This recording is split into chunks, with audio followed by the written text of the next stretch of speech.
Hi, I'm Chris Jennings. I'm a project manager and civil engineer with Dewberry. Today, I'm going to talk about what design build is and how it differs from traditional project delivery. Traditionally, designers and contractors work separately throughout the life cycle of the project. Design build changes that.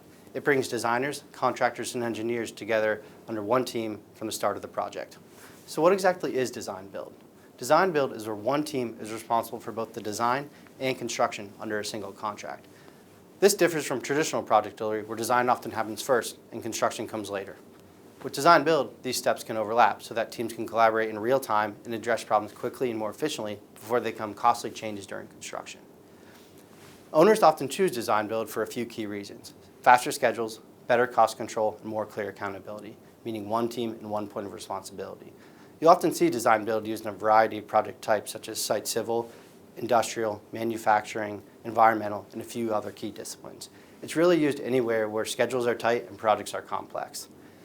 At its core, design build is about partnership between the designer, owner, and contractor. By working together from the start, teams can deliver faster, smarter, and more efficient solutions and projects.